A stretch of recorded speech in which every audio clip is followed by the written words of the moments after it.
नमस्कार बच्चों। आज हम कक्षा 11 की पाठ्य पुस्तक आरोह के पाठ 12 मीरा के पद में से पहले पद के बारे में चर्चा करेंगे। पद प्रारंभ करने से पहले कवयित्री परिचय देख लेते हैं। मीरा का जन्म 1498 में कुड़की गांव मारवाड़ रियासत में हुआ था। इनकी मृत्यु सन 1546 में हुई थी। इनकी प्रमुख रचनाएं हैं मीरा पदावली, नरसी जीरो माहिरो। मीरा सगुण धारा की महत्वपूर्ण भक्त कवयित्री थी। कृष्ण की उपासिका होने के कारण इनकी कविता में सगुण भक्ति मुख्य रूप से मौजूद है, लेकिन निर्गुण भक्ति का भाव भी मिलता है। संत कवि रैदास इनके गुरु माने जाते हैं। बचपन से ही इनके मन में कृष्ण भक्त की भावना जन्म ले चुकी थी, इसलिए वे कृष्ण को ही अपना आराध्य और पति मानती रही। अन्य भक्तिकालीन कवियों की तरह मीरा ने भी देश में दूर दूर तक यात्राएं की। चित्तौड़ राजघराने में अनेक कष्ट उठाने के बाद मीरा वापस मेड़ता आ गई। यहाँ से उन्होंने कृष्ण की लीला भूमि वृंदावन की यात्रा की। जीवन के अंतिम दिनों में वे द्वारका चली गई। माना जाता है कि वहीं रणछोड़ दास जी के मंदिर की मूर्ति में वे समाहित हो गई। उन्होंने लोक लाज और कुल की मर्यादा के नाम पर लगाए गए सामाजिक और वैचारिक बंधनों का हमेशा विरोध किया। पर्दा प्रथा का भी पालन नहीं किया तथा मंदिर में सार्वजनिक रूप से नाचने गाने में भी हिचक महसूस नहीं की। मीरा मानती थी कि महापुरुषों के साथ संवाद, जिसे सत्संग कहा जाता है, से ज्ञान प्राप्त होता है और ज्ञान से मुक्ति मिलती है। अपनी इन मान्यताओं को लेकर वे दृढ़ निश्चयी थी।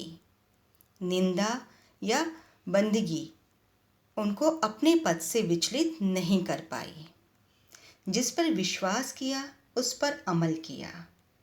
इस अर्थ में उस युग के जहाँ रूढ़ियों ने ग्रस्त समाज का दबदबा था, वहाँ मीरा स्त्री मुक्ति की आवाज़ बनकर उभरी। मीरा की कविता में प्रेम की गंभीर अभिव्यंजना है। उनमें विरह की वेदना है और मिलन का उत्साह भी। मीरा की कविता प्रधान गुण सादगी और सरलता है।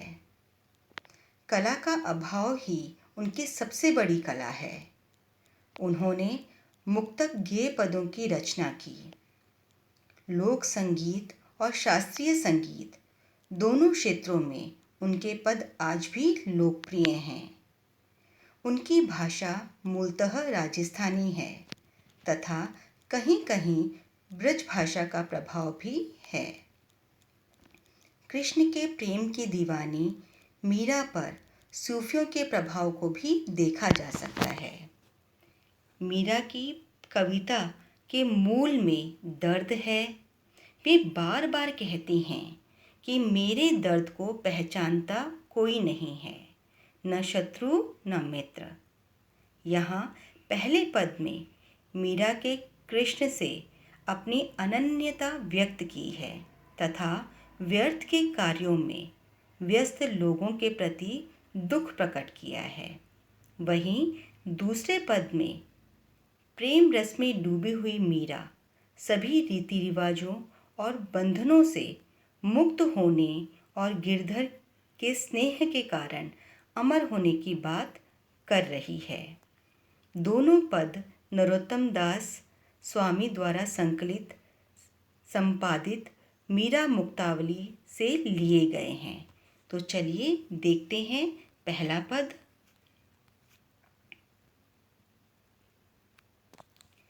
मेरे तो गिरधर गोपाल दूसरो न कोई, जाके सिर मोर मुकुट मेरे पति सोई।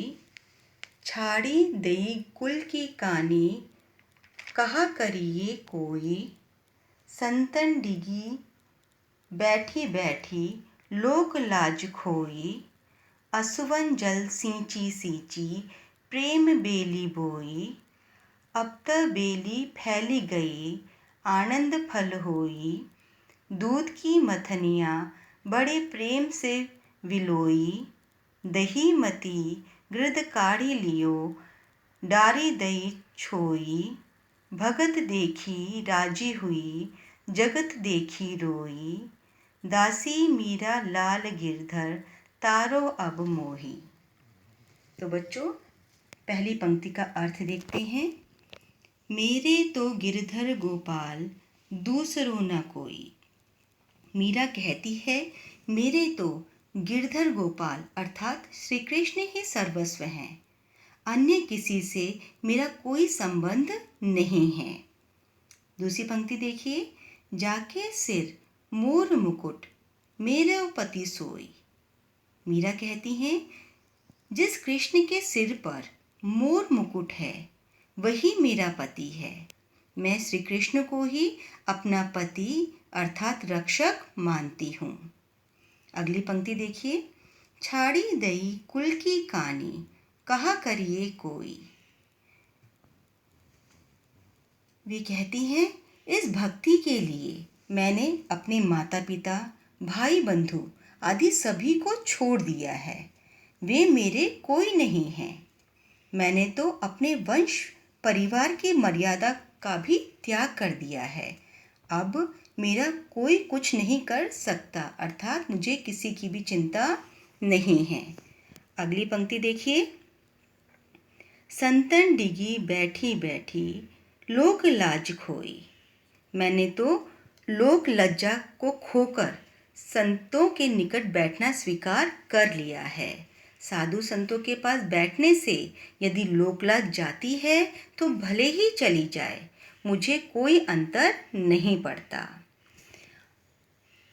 असुवन जल सींची सींची, प्रेम बेली बोई। मीरा जी कहती हैं, मैंने तो अपने आंसुओं रूपी जल से प्रभु प्रेम रूपी बेल को बोया है। अगली पंक्ति देखिए। अब त बेली फैली गई, आनंद फल होई। मीरा जी कहती हैं, अब तो यह प्रेम रूपी बेल जो है फलने फूलने लगी है और इसमें आनंद रूपी फल आ रहे हैं। अगली पंक्ति देखिए।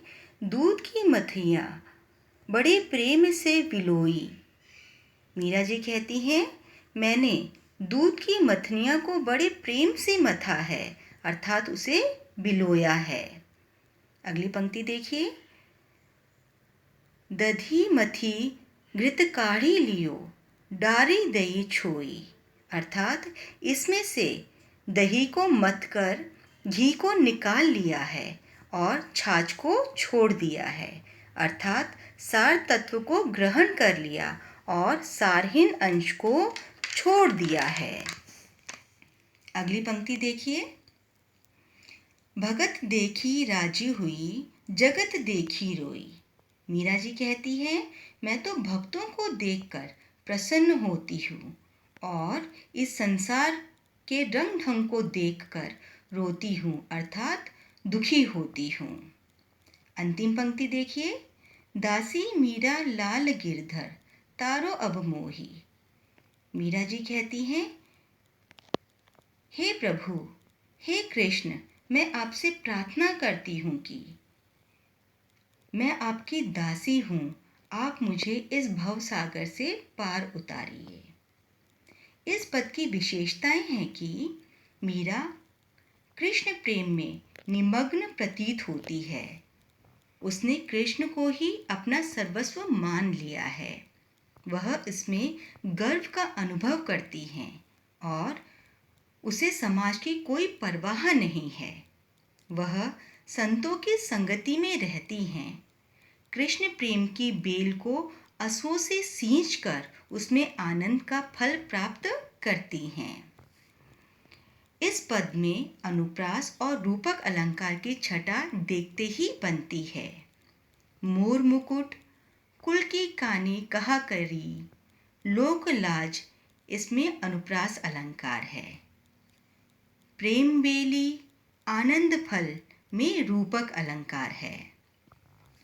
बैठी बैठी सींची सींची में पुनरुक्ति प्रकाश अलंकार देखने को मिलता है। इस पद में माधुर्य गुण का समावेश है। साथ ही राजस्थानी और ब्रज भाषा का मिला जुला रूप देखा जा सकता है। तो बच्चों, इस वीडियो में हमने पहले पद के बारे में चर्चा की, दूसरे पद के बारे में दूसरे वीडियो में।